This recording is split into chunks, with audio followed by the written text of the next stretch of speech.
So, hello everyone. Today we will discuss about PhD versus government job preparation. So student, आज का जो session है इसमें हम लोग डिस्कस करेंगे कि after PG we should go for PhD और after UG we should go for MSc. क्योंकि काफ़ी जो स्टूडेंट हैं, चाहे वो मुझसे जो भी कनेक्टेड हैं, अभी यहाँ भी स्टूडेंट हैं, क्योंकि काफ़ी ज़्यादा ये कन्फ्यूज़न रहता है उनके बीच कि हम यूजी के बाद पीजी करें, मास्टर्स करें, या MSc के बाद PhD करें, या गवर्नमेंट जॉब की प्रिपरेशन करें. क्योंकि हर स्टूडेंट की लाइफ का ये स्टेज होता है जब वो अपनी यूजी कंप्लीट कर रहा होता है और पीजी कंप्लीट कर रहा होता है, तो उसके माइंड में ये थॉट ज़रूर आता है. क्योंकि ये चीज़ें आनी स्वाभाविक हैं, क्योंकि हमारा जो प्रेजेंट टाइम पे सोसाइटी का माहौल है वो काफ़ी गवर्नमेंट जॉब ओरिएंटेड है और कम्पिटिटिव भी हो चुका है. तो इससे आप अपने आप को मतलब दूर नहीं रख सकते. ये क्योंकि आपके कुछ बैच के भी लड़के होंगे, वो बैंकिंग की प्रिपरेशन कर रहे होंगे, कुछ सिविल सर्विस की प्रिपरेशन कर रहे होंगे, तो उनको देख के आपके माइंड में भी आता है कि हम मास्टर्स करें, या मास्टर्स के बाद PhD करें, या गवर्नमेंट जॉब की प्रिपरेशन करें. तो उसी को मैं डिस्कस करूँगा आज अपने इस सेशन में. एक्चुअली क्योंकि काफ़ी स्टूडेंट मुझसे कनेक्टेड थे, बार बार ये पूछते हैं, तो इस वजह से मैंने सोचा एक शॉर्ट वीडियो रिकॉर्ड करता हूँ जिसमें जो भी पॉइंट हैं उसको मैं रखता हूँ आपके सामने. और एक्चुअली हर स्टूडेंट प्रेजेंट टाइम पे, क्योंकि वो मास्टर कंप्लीट कर चुका है या यूजी कंप्लीट कर चुका है, तो उसको खुद आइडिया है कि उसको क्या करना है. एक्चुअली मैं एक पॉइंट आपको रखूँगा, डिसीजन आपको ही लेना है. बट क्या है कि जो प्रेजेंट टाइम पे सिचुएशन है उसके अकॉर्डिंग हम लोग डिस्कस करेंगे. देखिए, फर्स्ट ऑफ ऑल अगर हम लोग देखें PhD करने का आपको क्यों करना चाहिए, या PhD के लिए आपको क्यों जाना चाहिए, या गवर्नमेंट जॉब के लिए क्यों जाना चाहिए, तो फर्स्ट ऑफ ऑल PhD का अगर देखा जाए तो PhD अब थोड़ा सा क्या है कि जो पहले जिस तरह होता था PhD करना इतना मतलब आसान नहीं था. लेकिन अब का जो सिचुएशन है बहुत ईजी हो चुका है, क्योंकि बहुत से आपके पास इंस्टीट्यूट भी अवेलेबल हो गए हैं. और दूसरी बात है कि थोड़ा सा क्या है कि अवेयरनेस भी क्रिएट हो गई सोसाइटी में. तीसरा ये है कि PhD स्टूडेंट इसलिए भी करने लगे क्योंकि गवर्नमेंट जॉब का नोटिफिकेशन नहीं आ रहा है, तो इसलिए वो अपना टाइम एक गवर्नमेंट जॉब में प्रिपरेशन में स्पेंड ना करने की वजह से एडमिशन ले रहे हैं PhD में. तो पहला पॉइंट ये होना चाहिए, अगर आप PhD के लिए जा रहे हैं या MSc के लिए, मास्टर के लिए जा रहे हैं, तो आपका इंटरेस्ट. देखिए, अगर आपका इंटरेस्ट है PhD में या मास्टर करने में तभी आप करेंगे. क्योंकि विदाउट इंटरेस्ट क्या PhD हो गया चाहे मास्टर हो गया, वो रिसर्च ओरिएंटेड है. आपको इसमें रिसर्च करने होंगे. रिसर्च इंडिया में वैसे भी इसमें प्रेजेंट टाइम हो ही नहीं रहे, नाम के रिसर्च हो रहे हैं. बट आपको अपनी जब PhD करेंगे तो आप किसी भी सब्जेक्ट में अपने ट्रायल आपको करने होंगे, रिसर्च थीसिस करनी होगी, सिनॉप्सिस करनी होगी, जो आपके कोर्स होंगे वो कंप्लीट करने होंगे, सेमिनार होंगे, कॉन्फ्रेंस होंगे आपको, और अदर जो पब्लिकेशन होंगे वो आपको कंप्लीट होंगे, चाहे वो आर्टिकल होंगे, चाहे बुक चैप्टर होंगे, ये सब आपको कंप्लीट करने होंगे. और PhD क्या है कि इंटरेस्ट के साथ क्या है कि काफ़ी ये एक पेशेंस आपके अंदर होना चाहिए, क्योंकि टाइम ओरिएंटेड है, बहुत टाइम पेज. आप यूजी करेंगे 4 साल, 2 साल MSc करेंगे, फिर 3 साल 3.5 साल आप PhD करेंगे, तो टाइम कंज्यूमिंग प्रोसेस है, प्लस पेशेंस आपको चाहिए. उसके बाद क्या होता है, सेकंड पॉइंट क्या आता है कि आपकी इकोनॉमिक कंडीशन क्या है. क्योंकि 4 साल स्टूडेंट BSc करता है तो घर वाले तब भी उसको फीस और पैसे देते हैं मंथली खर्चे के लिए. मान लीजिए PG भी उसने कर लिया तब भी देते हैं, तो घर वालों का भी थोड़ा सा ये हो जाता है कि हम आपको कब तक पैसे देंगे. दूसरा ये है कि अगर उनका भी ये होता है एम कि आप जल्द से जल्द खुद के पैरों पे या खुद आप इंडिपेंडेंट हो जाएं, कैसे किसी की आपको ज़रूरत ना पड़े इकोनॉमिक सपोर्ट की. तो इसको अगर आपको दूर करने के लिए दूसरा क्या है कि जैसे आपकी फैमिली मान लीजिए बहुत अच्छी बैकअप है, तो आपको एफोर्डेबल है, तो आप अफोर्ड कर रहे तो आप कर सकते हैं.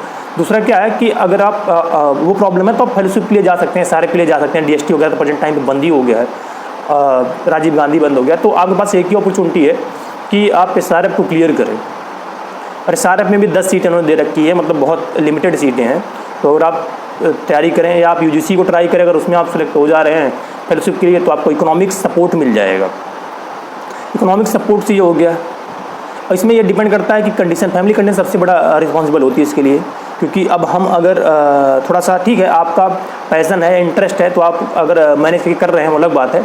बट हर स्टूडेंट की ये जिम्मेदारियाँ होती हैं. अगर थोड़ा सा फैमिली उतनी अफोर्डेबल नहीं है तो आपको वहीं पे अपनी डिग्री को रोकना चाहिए और कोई ना कोई जॉब के लिए आपको जाना चाहिए. एंड लास्ट और उसके बाद क्या है, जैसे कि सोशल काफ़ी स्टेटस भी डिपेंड करता है इस पर. जैसे क्या है कि सोसाइटी, अब जिस सोसाइटी में हम लोग रह रहे हैं वहाँ कॉम्पिटिटिव एग्जाम प्रिपरेशन करने वाले ज़्यादा हैं, वनडे एग्जाम की प्रिपरेशन करने वाले स्टूडेंट मतलब ज़्यादा हमारे गाँव चाहे जो भी हो। अगर वहाँ पे आप पीएचडी कर रहे हैं तो हो सकता है उस चीज़ को वो ज़्यादा ना समझ पा रहे हो कि आप पीएचडी कर रहे हैं, एमएससी कर रहे हैं, पीएचडी कर रहे हैं, यूजी कर रहे हैं। तो ये भी डिपेंड करता है, अगर वहाँ सोसाइटी पढ़ी लिखी है तो आपको सोसाइटी में एक अच्छा मतलब प्रतिष्ठा मिलती है। बट कभी कभी ऐसा होता है कि ड्यू टू लो अवेयरनेस वहाँ के जो आपके मेंबर होते हैं सोसाइटी के, उनको इतना ज़्यादा पता नहीं होता, तो वो सोचते हैं कि ऐसे ही अपना टाइम बर्बाद कर रहे हैं 4 साल, इन्होंने 4, 6, 7, 7, 8 साल। तो ये चीज़ें भी होती हैं। दूसरा क्या है कि आपके जैसे रिलेटिव वगैरह का भी काफ़ी सपोर्ट, अगर वो अवेयर है, थोड़ा सा वो लिटरेट हैं, तो आपको अच्छा खासा रिस्पॉन्स मिलता है।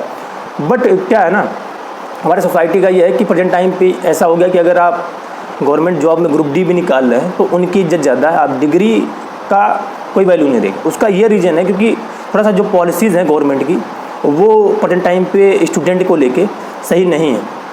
पहला क्या है कि इन्होंने फीस स्ट्रक्चर सबसे ज़्यादा हाई कर दिया हर इंस्टीट्यूट का। दूसरा क्या है कि जो भी वैकेंट सीटें हैं गवर्नमेंट डिपार्टमेंट में उसको फुलफिल नहीं कर रहे हैं, उसका नोटिफिकेशन नहीं कर रहे हैं, और इनसे कोई एक्स्ट्रा सीटें नहीं सृजन करने के लिए कोई बोला, जो सीटें वैकेंट उनको आप नोटिफाई करो। तीसरा क्या है कि जैसे कि जो भी वैकेंसियाँ आती हैं उसमें कोई ना कोई रोड़ा खड़ा हो जाता है, तो वो काफ़ी टाइमिंग कंज्यूमिंग है। नोटिफिकेशन आएगा तो आंसर की आएगा तो रिजल्ट आएगा, वो 4 साल 3 साल खा जाता है। तो इस वजह गवर्नमेंट जॉब प्रिपरेशन से स्टूडेंट का भी बहुत ज़्यादा इंटरेस्ट डाउन हो रहा है, क्योंकि इसलिए सोचता है कि चलो पीएचडी कर लेते हैं, उससे अच्छा है कि इसमें 3 साल 4 साल बर्बाद मतलब समय देंगे, कुछ नहीं होगा तो कोई कॉलेज में मिल जाएगा पढ़ाने को। ये सबसे बड़ा होता है स्टूडेंट के माइंड में कि हमको कॉलेज में मिल जाएगा पढ़ाने। लेकिन जब आप कंप्लीट करते हैं तब पता चलता है कि एक्चुअल कॉलेज कहाँ है, वो कॉलेज जो आप सोच रहे थे कि पढ़ाने को मिल जाएगा। क्योंकि मैंने बहुत लोगों को देखा, अभी भी देख रहा हूँ कि उस समय तो था कि कॉलेज मिल जाएगा, प्राइवेट में कहीं ना कहीं कुछ मिल जाएगा, लेकिन वो कहाँ है वो भी नहीं मिल रहा है, क्योंकि वो लिमिटेड कॉलेज हैं। हर साल ये क्राउड इकट्ठा हो रहा है पीएचडी का। चाहे आप यूपी का अगर देखेंगे 4 एग्रीकल्चर यूनिवर्सिटीज़ हैं, हर साल यहाँ से पीएचडी निकल रहा है हर सब्जेक्ट में, जो डिफरेंट एग्रीकल्चर ऑफर्ड करते हैं इंस्टीट्यूट, बीएचयू से लेके स्वाट से लेके अदर जो हैं वो भी हर जगह हर साल वहाँ से भी स्टूडेंट निकल रहे हैं। तो उतने कॉलेज भी नहीं है ना, इसी का फ़ायदा उठा रहा है कॉलेज वाला। आपको 10,000 15,000 मैक्सिमम 20,000 में निपटा दे रहा है वो। आप कह भी नहीं पाएंगे क्योंकि बेरोजगारी इतना है। कोई कॉलेज वाला लड़का जाके 15 में पढ़ाने के लिए तैयार हो जाएगा, तो आप यूनिवर्सिटी से रहेंगे 25 मांगेंगे तो नहीं देगा वो। उसका रीज़न है उसको क्वालिटी एजुकेशन नहीं चाहिए, उसको मिनिमम से मिनिमम में अपने यहाँ एक टीचर दिखाना है, इस वजह से। तो यही चीज़ें हैं। तो आप देखिए इसको एनालिसिस कर लीजिएगा। और रही बात गवर्नमेंट जॉब प्रिपरेशन की, तो गवर्नमेंट जॉब प्रिपरेशन थोड़ा सा टफ तो है, बट जो चीज़ें टफ होती हैं उससे आपको परफेक्टनेस भी आती है। जैसे हमारा ह्यूमन नेचर है, कोई प्रेशर आता है या कोई काम उनको दिया जाता है तो ये इसको भागता है इससे। वैसे गवर्नमेंट जॉब प्रिपरेशन है, क्योंकि आप डिग्री में आपको पर डे 1 आवर या 2 आवर का प्रेशर है, और उसके बाद आराम ही आप 1-2 बार डिपार्टमेंट गए, आए, खाना खाए, इन्जॉय किया अगर आप पढ़ने वाले। बट गवर्नमेंट जॉब में आपको खाना टाइम से खाना है, वो भी हो सकता है खुद बना के आपको खाना। तीसरा कि आपको वहाँ 8 घंटे 6 घंटे अकॉर्डिंग टू योर कैपेबिलिटी आपके दिमाग को रगड़ना है, तो वहाँ मेहनत आपको हार्ड वर्क करना पड़ेगा। इस वजह से जो हमारा ये बॉडी है, माइंड है, ये हार्ड वर्क करने से भागना चाहता है, इसलिए हमेशा आपको प्रेशर डालता है कि नहीं इधर चलिए इधर चलिए। लेकिन उसी में जो लड़के प्रेशर को हैंडल करते हैं, हार्ड वर्क करते हैं, वो निकल के आते हैं। चाहे वो बैंकिंग में निकल के जा रहे हैं, चाहे वो सीआई निकल के जा रहे हैं, चाहे वो सिविल सर्विसेज में निकल के जा रहे हैं, चाहे वो इफको कहीं से भी मतलब टीए एसटीए वो निकल के जा रहे हैं। और जो आराम वाले हैं, डिग्री में आराम, देखिए हो सकता है किसी बुरा लगे, ये आराम का मतलब है कि इतना प्रेशर यहाँ नहीं रहता। आपको 1-2 दिन का प्रेशर रहता है, 1-2 दिन सिनॉप्सिस, 1-2 दिन थीसिस वगैरह, और सब ईजी रहता है। मिड एक दिन आपने पढ़ के दे दिया एग्जाम, ये चीज़ें होती है। ये मेरे कहने का मतलब, ये भी इतना आसान नहीं है, लेकिन in comparison to competitive exam ये आसान है। तो देखिए एक्चुअली अगर हम लोग दोनों का एनालिसिस करें तो दोनों ही प्रेजेंट टाइम की सिचुएशन दोनों की बहुत ज़्यादा ख़राब है ना। उधर वैकेंसी है, वैकेंट सीटें हैं, वो भी नोटिफिकेशन आ रहा है। जो वैकेंसी आ रही है उसमें भी काफ़ी प्रॉब्लम उनको फुलफिल करने में। रही बात पीएचडी की, तो पीएचडी हर इंस्टीट्यूट में ऑफर होने लगा है। एक धड़ल्ले से स्टूडेंट पास आउट होकर निकल रहे हैं, बट इंस्टीट्यूट उनको पास आउट कर रहा है, बट गवर्नमेंट पास आउट कर रही है, उनको फीस से मतलब है। ये नहीं कभी सोचा कि स्टूडेंट पास आउट होकर जाएगा कहाँ। डिग्री तो हम दे रहे हैं, बट जो प्रोडक्शन हम कर रहे हैं मार्केट में उसकी वैल्यू क्या है, ये एनालिसिस करना चाहिए हर इंस्टीट्यूट की सबसे पहली बात। और ये स्टूडेंट जैसे कुछ होते हैं कि मैं ARI NDRI फेलोशिप लेके पढ़ रहा हूँ, मेरा तो हो जाएगा। भाई देखिए अभी भी अगर तब आप पुराने पैटर्न पे चल रहे हो, आपने ठीक है, आपको फेलोशिप मिल गई, फाइनेंशियल सपोर्ट होता है, उस हिसाब से आपके खर्चे भी हो जाते हैं। अभी फीस बढ़ी, रोड पे तुरंत उतर गए कि हमको तो आप कितने दिन तक इसको रोक के रखेंगे? वो जो फेलोशिप देना चाह रहे हैं पीछे से वो लेना चाह रहे हैं फीस के हिसाब से, आप इस साल रोक लोगे, अगले साल 2 साल 3 साल में बढ़ा के रख देंगे फीस और फेलोशिप नहीं बढ़ाएंगे। वो चीज़ें इन कंपेरिजन टू वहाँ भी सिलेक्शन रेशियो कम है।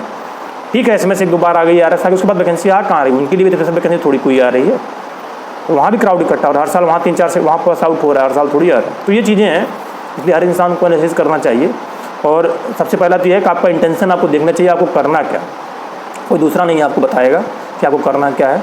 बट हमको जो एनालिसिस होता है, चाहे वो SWOT एनालिसिस होता है, चाहे सिचुएशन का एनालिसिस होता है, चाहे हमारे मार्केट में जो चल रहा होता है, उसका एनालिसिस करने के बाद ही हम लोग डिसाइड करते हैं।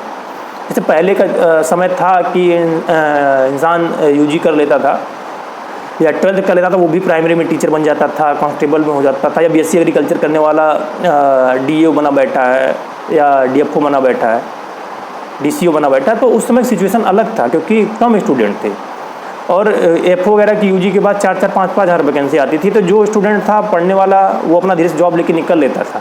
PhD में वही बचते थे जो जिनका उसमें भी नहीं होता था, या 1-2% इंटरेस्ट वाले बचते थे, तो उनको प्रोफेसर बनना या SMS बनना या साइंटिस्ट बनना तय था। अब लेकिन हर इसमें भी स्टूडेंट काफ़ी एक्टिव आ रहे हैं, PhD में भी अवेयर भी हैं, अपने करियर को लेके वो अवेयर हैं, दूसरी की हार्ड वर्किंग भी है। तो इस तरह कंपटीशन बढ़ रहा है, हर जगह कंपटीशन बढ़ गया है, चाहे कॉम्पिटिटिव एग्जाम की प्रिपरेशन करना जाएंगे, चाहे एकेडमिक में जाएंगे, इसमें उसी को सिलेक्शन होगा जिसका थोड़ा सा अपने आप को अवेयर रखेगा, हार्ड वर्क करेगा। दूसरा क्या, उसका थोड़ा सा लक भी साथ देगा। ये चीज़ें हैं। और कुछ वैकेंसियाँ, अब जैसे आपको यूनिवर्सिटी की जो भी वैकेंसियाँ, इनके बारे में आपको ऑलरेडी पता होगा कि ये बहुत फेयर नहीं होती हैं। कोई मतलब चाहे SMS हो गया चाहे AP हो गया, तो अगर आप देख लीजिए जिस हिसाब से आपको क्या कर रहा है। कॉम्पिटिटिव एग्जाम में भी दिक्कतें हैं इस समय वैकेंसी, चाहे वो TA की देखिए हमारे UP में कि FCI के भी मान लीजिए रिजल्ट वो जो आया था उसका हो सकता आ जाए, AGM का भी अभी नहीं आया, अभी क्रिप्टो का कुछ एग्जाम हुआ, IPCO का भी अभी नहीं सुनाई पड़ रहा है। तो इस वजह से हाँ हमारी UP में हो सकता है कि TA आपको STA आपको दोनों चीज़ें वैकेंसी आपको देखने को मिल जाए, क्योंकि जो एग्रीकल्चर सर्विस है आयोग कमीशन, उसमें भी कुछ अधियाचन गए हैं STA के, तो मे बी इस लास्ट ईयर के लास्ट में वो नोटिफिकेशन आपको मिल जाए, तो आप प्रिपरेशन करते रहिए। बट ये है कि अगर आप गवर्नमेंट जॉब की प्रिपरेशन कर रहे हैं तो एक एग्जाम में नहीं होगा, 2 एग्जाम में नहीं होगा, लेकिन आपने अगर 6 महीने सही से पढ़ दिया, हार्ड वर्क मतलब रगड़ के, तो एक आपका लेवल बन जाता है। फिर आप कोई भी एग्जाम देंगे, आपको बस थोड़ा सा अपडेट रखना पड़ेगा उसके सिलेबस को, और हर एग्जाम में आपका सिलेक्शन होना है, वैकेंसी आनी है। क्योंकि वैकेंसियाँ यहाँ पे चुनाव के बेसिस पर, जैसे MP में भी देखिए चुनाव के बेसिस पे, UP में भी अब आएंगी। इस वजह से ये बार बार मौके नहीं मिलते हैं। डिग्री तो आप चाहेंगे PhD तो ऑन जॉब भी कर सकते हैं, जॉब भी कर सकते हैं, कुछ इंस्टीट्यूट हैं जो आपको ऑफर करवा रहे हैं। ठीक है, तो आप देख लीजिए, मतलब गवर्नमेंट, आप भी इतना अवेयर हो चुके हैं कि गवर्नमेंट जॉब थोड़ा सा प्रिपरेशन करना टफ तो है, बट वहाँ थोड़ा सा अगर आप 1-2 साल रगड़ दिए तो आपको सिलेक्शन होना थोड़ा श्योर हो जाता है अगर वैकेंसी आई। यहाँ क्या आप हार्ड वर्क भी कर रहे हैं, 3 साल रगड़ रहे हैं PhD में सेमिनार कॉन्फ्रेंस, उसके बाद आपको कॉलेज ढूंढने के लिए दिक्कत है, उसके बाद वैकेंसी आई तो आप थोड़ा सा फेयर नहीं है। या सबसे पहले आपने अगर डिसाइड कर रखा है कि मुझे PhD ही करना है तो फिर आप कोई नहीं, आप करिए। उसके बाद आपको कॉलेज में पढ़ाना अगर आप क्लियर कट है तो you should go for PhD, मतलब आप जा सकते हैं। बट अगर आप ये माइंड में रख के जा रहे हैं कि PhD में कर रहा हूँ, मैं अकेला ही हूँ, आगे प्रोफेसर, तो थोड़ा सा ये चीज़ें आपको अपने आप को मतलब रख रहे हैं अंधेरे में, क्योंकि सिचुएशन बहुत बदल गया। ठीक है, मैंने जो भी था दोनों एनालिसिस किया अकॉर्डिंग टू सिचुएशन के बेसिस पे ये एनालिसिस है। ये चीज़ें आपको भी पता है, कुछ ऐसा नहीं है एक्स्ट्रा हमने इसमें बताया कि आपको नहीं पता है। अगर आपको कुछ डाउट होगा तो कमेंट सेक्शन बॉक्स में राइट डाउन करिए, सेशन में एंड करता हूँ। Thank you for listening.